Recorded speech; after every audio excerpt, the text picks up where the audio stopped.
Por la señal de la Santa Cruz de nuestros enemigos, líbranos, Señor Dios nuestro.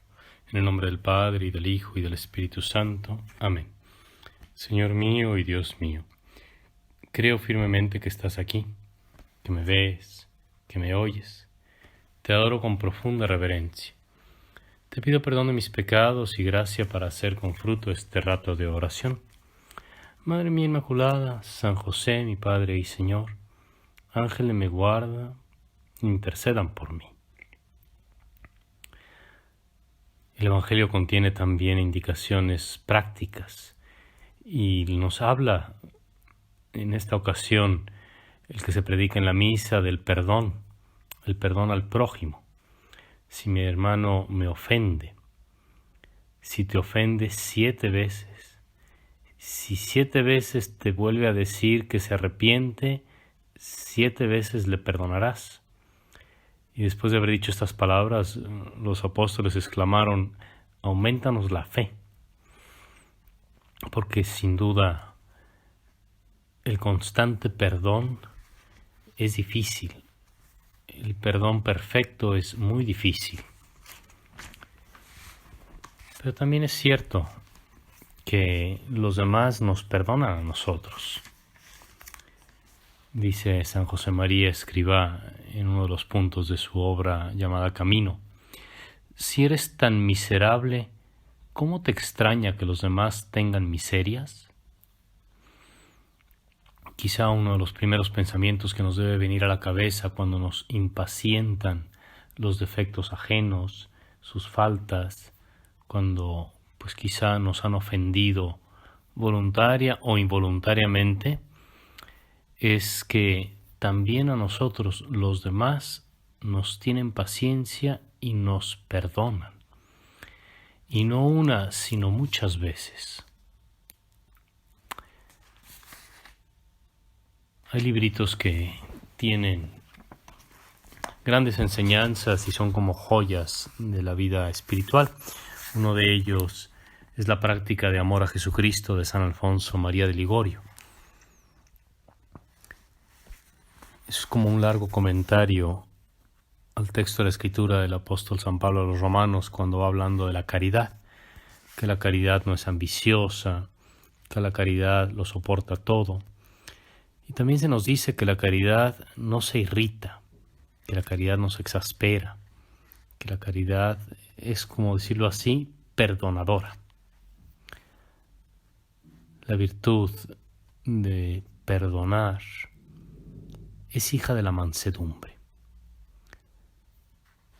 Y como es virtud, debe practicarse constantemente, como todas las virtudes. De hecho, nuestro Señor habló de la humildad y de la mansedumbre, y dijo a sus discípulos que había que aprender de Él a ser mansos y humildes de corazón. Aprender a perdonar no es sencillo, y hay ofensas que lastiman mucho el alma. Por su parte, el cardenal Newman decía que cuando en una amistad hay una ofensa grave, una traición, y por amistad puede entenderse un matrimonio, una relación amigable de muchos años, una especie de contrato comercial, ¿no? Socios comerciales que han sido casi hermanos. En fin, este tipo de relaciones muy estrechas de amistad, que cuando hay allí una falta grave, una auténtica traición, la confianza queda de tal manera como destruida que no hay atajos para restablecerla. Probablemente nuestro Señor no se estaba refiriendo a un caso como este cuando pone el ejemplo del hermano que te ofende, porque justamente lo que dice: si tu hermano te ofende, repréndelo, y si se arrepiente, perdónalo. Difícilmente se llega a una traición grande, a una gran falta de fidelidad, ¿no?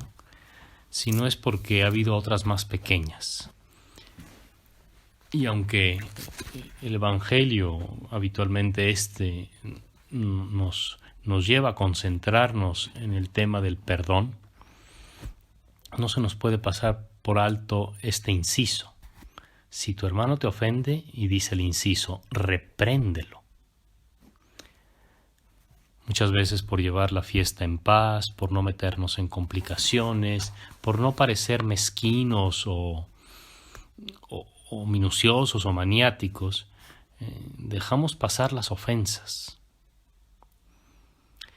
¿Cuántos matrimonios, cuántas amistades no se habrían salvado si desde el principio la parte ofendida en cosas pequeñas hubiera tenido la valentía, la transparencia, la fidelidad de corregir, de reprender, de llamar la atención sobre esas faltas que podríamos decir son más menudas? Y si se hubiera llevado a cabo esta práctica de corregir, de la que también habla Jesús cuando ha hablado de la corrección fraterna, el perdón sería más fácil. En cambio, lo que nos suele suceder es que solo reaccionamos, reprendemos o corregimos cuando nos llenamos de ira. Y es precisamente contra esta reacción airada o enojada contra la que advierte San Alfonso María de Ligorio en esta obra. Hay que trabajar contra ello. Y los remedios contra la cólera son combatirla al punto y distraer la mente en otra cosa. A imitación de los apóstoles en la tempestad del mar, recurrir a Dios para apaciguar el corazón. Y cuando nos demos cuenta de que la cólera, el enojo, por nuestra propia debilidad, ya se han metido en nuestro espíritu, hemos de recobrar la calma, procurando ejercitarnos en actos de humildad. Todo esto hay que hacerlo con suavidad y sin violencia. Aprender a corregir al hermano. Aprender a perdonar supone también aprender a corregir. Muchas veces nos es más fácil simplemente pasar por alto y hacernos de la vista gorda. Pero si de verdad amamos a nuestro prójimo y de verdad nos interesa su alma, lo reprenderemos. Y lo que nuestro Señor nos enseña es que esa reprensión, ese corregir, no nazca de la cólera, del enojo, de la ira. De ahí que si nuestro hermano, el prójimo, quien nos ha ofendido, se arrepiente, precisamente como lo que queríamos era eso, estaremos contentos y sosegados. En cambio, si lo único que andábamos buscando era humillarlo o desfogar nuestra ira, no nos importará que esté arrepentido, porque lo único que queremos es humillarlo. Y eso está muy mal.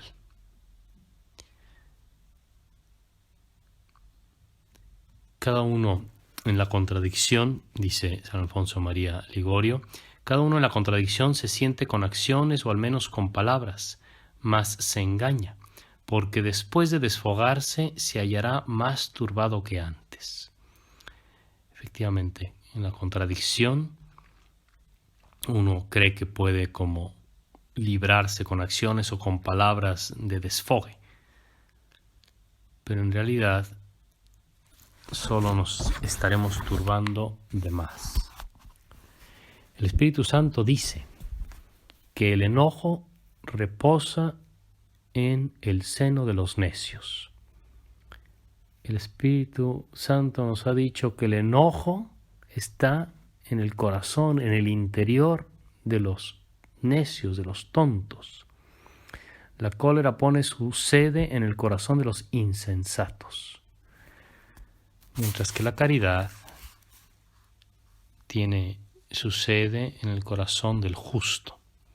Y es precisamente la caridad la que nos mueve tantas veces a corregir, a reprender, a llamar la atención, a enmendar al prójimo.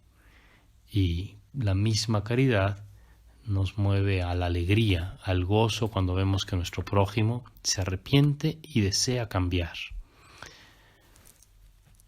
Son palabras pues del Evangelio que nos animan a vivir el perfecto perdón y el constante perdón, que es como un vaivén, un ejercicio interminable de paciencia, de paz, de mansedumbre, que pasa por la corrección fraterna y que termina en el perdón y vuelve a empezar. Te doy gracias, Dios mío, por los buenos propósitos, afectos e inspiraciones que me has comunicado en este rato de oración. Te pido ayuda para ponerlos por obra, Madre mía Inmaculada. San José, mi Padre y Señor, ángel de mi guarda, intercedan por mí.